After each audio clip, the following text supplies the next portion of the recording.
현재 세법 기준으로는 정상적으로 이제 배우자와 자녀가 상속을 받는다 그러면 돌아가신 분의 재산이 10억 원이 넘어야만이 이제 상속세를 우리가 부과당하게 됩니다. 네, 과거에는 우리가 이 재산 10억이라는 것이 그리 크지 않은 돈이었습니다만은 최근에는 큰 돈이었습니다만은 최근에는 이제 이 아파트 가격도 많이 상승하고 전반적인 인플레이션에 의해서 웬만한 가정에서 10억이라는 재산이 그닥 많아 보이는 재산은 아닙니다. 물론 이제 양극화에 따라서 서민 계층도 많지만 또 이제 여유 있는 계층도 많이 늘어났단 말이죠.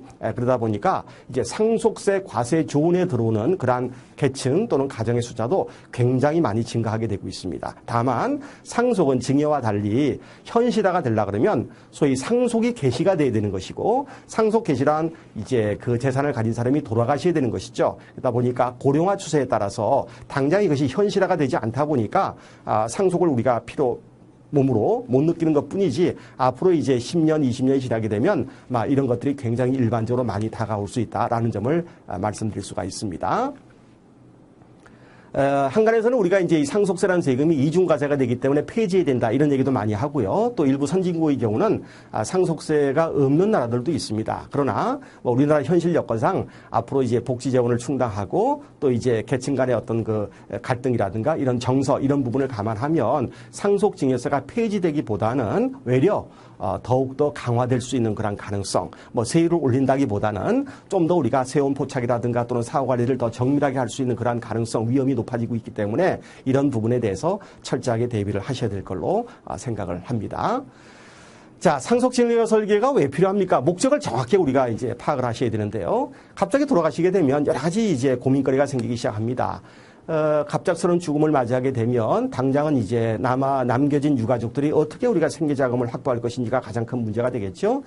고인이 남기신 유산이 충분하다면 고민거리가 전혀 없을 겁니다. 그러나 그렇지가 않다면 이제 이를 대비해서 우리가 충분한 보장자산, 보험 등을 들어서 보장자산을 확보해야 될 것이고요. 또 이제 돌아가신 분이 사업을 하시다 돌아가시게 되면 대부분은 상속 빚을 이제 상속인들이 떠안게 됩니다.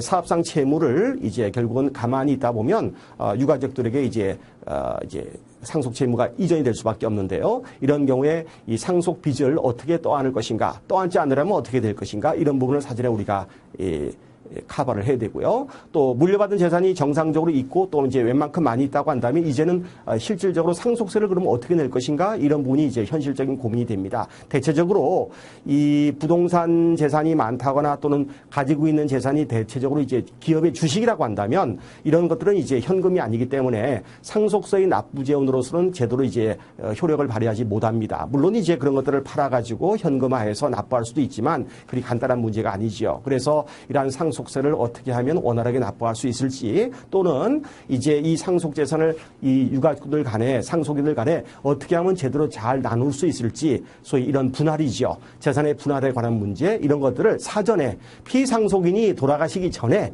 미리 면밀하게 이제 대비하고 준비하면 훨씬 더 효과적으로 우리가 대처할 수가 있게 되는 것입니다.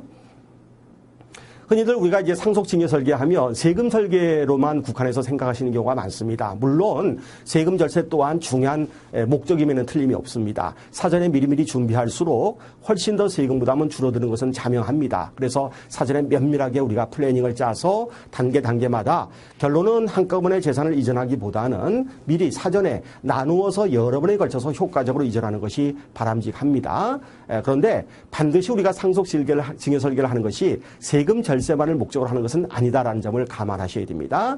1차적으로는 돌아가신 분의 재산이 돌아가실 분의 재산이죠. 저희가 미리 설계를 하는 것이기 때문에요.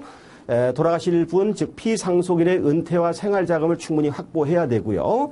그리고 나서 남는 재산에 대해서 이제 재산 이전을 고민하셔야 되는데 이런 경우에 그 재산에 대한 명의 또는 통제권 이런 것들을 어떻게 할 것인지 또 이제 이러한 재산 이전에 관련해서 소위 그 가치관이라고 하죠. 우리나라에서 이 재산 이전을 가로막는 가장 큰 걸림돌이 소위 이제 재산 이전으로 인해서 소위 상속인들, 자녀라고 볼 수 있겠습니다. 이 자녀들의 어떤 그 삶에 대한 가치관 또는 의욕이라든가 이런 부분이 훼손되지 않을까라는 것이 부모들의 가장 큰 고민거리가 됩니다. 그래서 그런 부분이 이 재산 이전을 미리 하는 것에 대한 어떤 거부감으로 이제 작용을 하게 되는데요. 이런 재산 이전에 대한 피상속인의 어떤 가치관 이런 것들도 이제 같이 가만히 돼야 되고요. 무엇보다도 재산 상속을 둘러싸고 상속인 사이에 생길 수 있는 어떤 분쟁 이런 것들을 최소화하는 것이 가장 중요합니다. 또 이제 재산 이전을 했을 때 이 재산을 어떻게 잘 관리하고 또 수익을 낼 것인가 이런 부분도 같이 우리가 감안을 해야 돼요.